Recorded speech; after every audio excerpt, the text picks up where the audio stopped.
You're listening to Smart Moves with your hosts, Ann Riley Caldwell and Matt Wilson.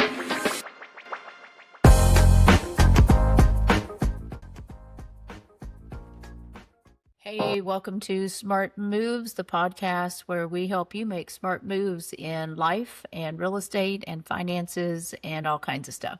So anyway, I'm Ann Riley Caldwell, not your ordinary agent, and I am here with my co-host, Matt Wilson, New American Funding Branch Manager, Loan Officer Extraordinaire. So welcome to the new episode where we have some actually exciting news, especially for first-time home buyers, because finally, THDA, which is an organization here in Tennessee that helps with first-time home buyer funding, helping you with closing costs and down payment assistance, etc. They have finally made some awesome moves to make the program easier for people to qualify for it and to do more with it. So today we're going to update you on those updates. That's all I've got to say about that, I think. So for you first-time homebuyers out there, I would say the most exciting news, because it's way overdue, the way that the Tennessee market and especially Middle Tennessee market has increased over the last handful of years. There was a cap of $400,000 for your purchase price if you wanted to utilize the first-time homebuyer options for that particular program, and that has been raised to $500,000. So hallelujah, you can now finally get a little bit more house and still be able to help you get to closing. So Matt's going to tell us a little bit about what that looks like in practicality and how that's going to open up this homebuyer program to a few more people out there. Yeah, absolutely. First off, obviously, $100,000 lift on what you can do with the product's a huge deal. They've edited that over the last several years a few times, but they definitely did not keep up with the inflation of the housing prices or anywhere close to it. And it kind of limited people to only being able to buy if they were buying out of the way. You're not buying a reasonable house in a lot of cases for less than $400,000 super close to downtown Nashville. Probably got to deal with, a weird neighbor cat and graveyard in the backyard or something like that. But, even those cost more than you think they do, because I've actually sold some with a graveyard in the backyard. Yeah. And if you live with a graveyard in the backyard, they're quiet neighbors. I had a house one time with a graveyard in the backyard. It was a rental. I didn't own it, but nothing like having your son tell his mother that the dead people are down the road. But anyway, we'll get out of the personal stories for a second. That part is a huge deal. The secondary thing that they've got going on with that is that they also increase the income limits that go along with it. Basically, to utilize THDA down payment assistance, they've limited county by county how much, and also based on how big your family is, how much money you can make and still get access to the program, because it is pretty cool. It's giving you down payment assistance. It's subsidizing your house payment by giving you a slightly lower interest rate than normal market would be for the associated products. But they've increased those to accommodate the fact that, we've gotten to a spot where people are making more, hopefully, but just the market necessitates it. So that one I'm not going to go into any specifics on. Go to THDA's website. We can link to that in the description, because it's going to literally be different on the income limit for every county. And I have to go look it up and double check it every time too, because it changes annually. And by the time I memorize the ones I most commonly use, they change them again. So anyway, and it's the first time in 2 years that they've increased the purchase price limit too. We were stuck at 400 for a long time. Yeah, Matt and I have had conversations, and also check out one of our prior podcasts where we go into a lot of detail about the first-time homebuyer programs out there, including this one. But yeah, we've just looked at ourselves and gone, man, unless you want a townhouse or a really tiny home somewhere, you're just not really going to find it in a lot of places, which also has been part of what's pushed first-time homebuyers further out from Nashville. Because if they did need or want to utilize this program, you got to go find it. So anyway, yes, again, Matt can explain, you still have to qualify for the program. You have to have certain credit scores and other things, which he can just touch on if he would like to really quickly. But assuming that you do and you can qualify for $500,000 home, at least we now have something that can help reduce that interest rate and give you some closing cost down payment options. Yeah, totally. On the qualifying front, just a few rules of thumb. This is not the be all end all, but just enough that you can kind of do some pencil math at home. You can qualify for THDA in most programs. So I say it like it's plural because it is. When it comes down to it, THDA is just down payment assistance. You can stack on the back of a conventional loan, FHA, USDA, or VA. USDA is going to be the most restrictive on your debt to income ratio. And conventional, ironically, is the most liberal with it, where you can be up to 50% debt to income technically and still qualify for it. You don't see it often, but you can. If you go FHA or VA, they're going to cap you at 45% on your debt to income ratio. To calculate your debt to income ratio, you take your gross monthly pay, and that means before Uncle Sam gets his piece and all that. Like, it's the top line before you wonder where all your money went before it hits your account. And then you take your monthly debts. These are just things that would show up on your credit report that you truly owe on, not your phone bill, but like credit cards, car loans, student loans, motorcycles, jet skis, anything like that. Those payments get divided by your monthly income. Aside from that, they also have enhanced the down payment assistance itself. So previously there was only $6,000 or 5% up to $15,000 as an option, but they have added $10,000 as a third option now. And the difference is there where, like, on the $6,000 option, you didn't have to make a payment on the $6,000. And they've mirrored that with the $10,000 now. It's hanging out in the background, and if you've still got this loan after 10 years, it's forgiven. You don't have to pay that money back ever.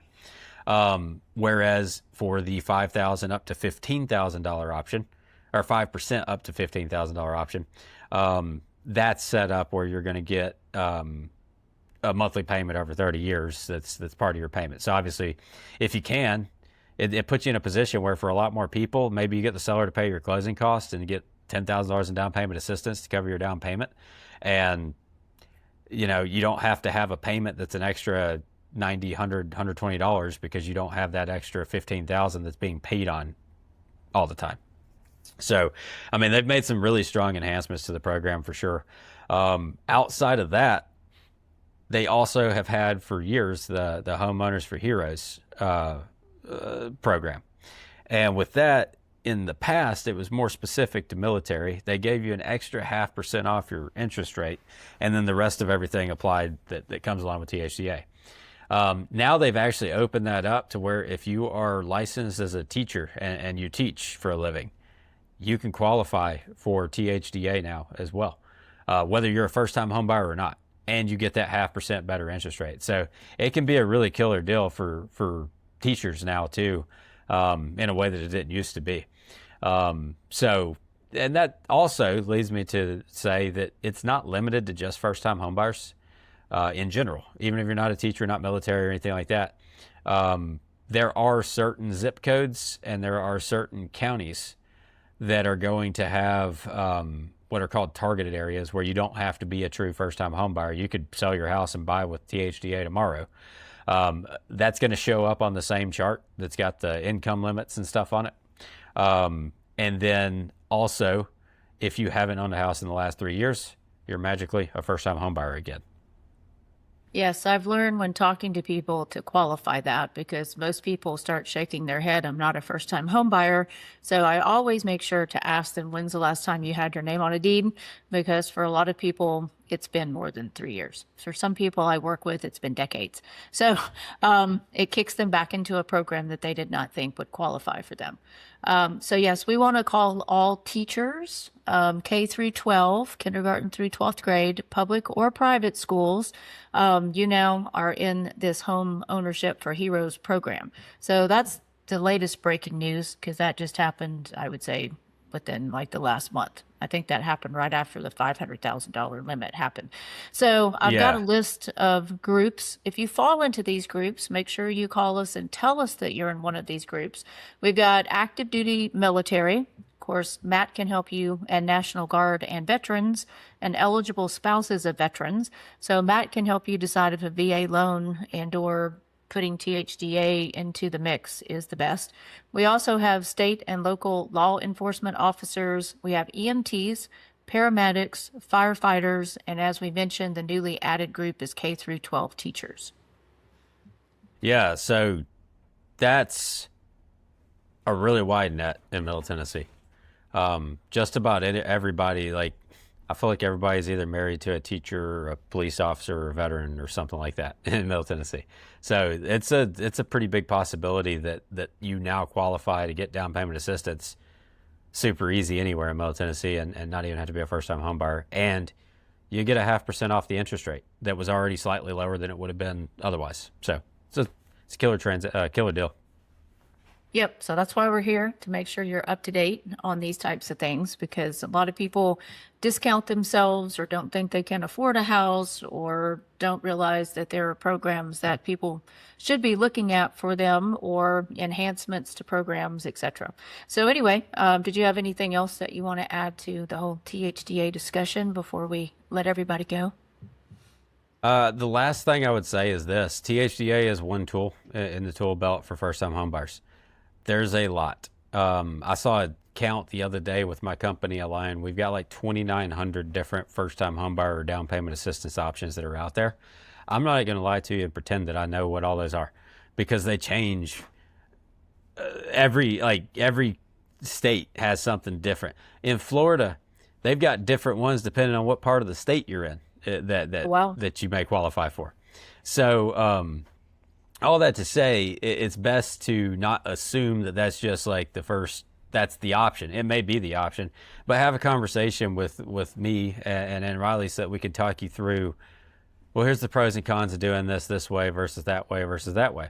I had a teacher the other day that I talked through. He's purchasing about a $450,000 house, and we compared THDA versus a conventional loan for his scenario without all of that, and it worked out that actually conventional was cheaper for his specific case, because there are some fees and stuff that go along with doing an FHA loan like you would have to do the Homeowners for Heroes thing. So, it's something that don't ever assume until you've run the real numbers and compared everything apples to apples, side by side, that one option is the best option. Everybody's got a different best for them.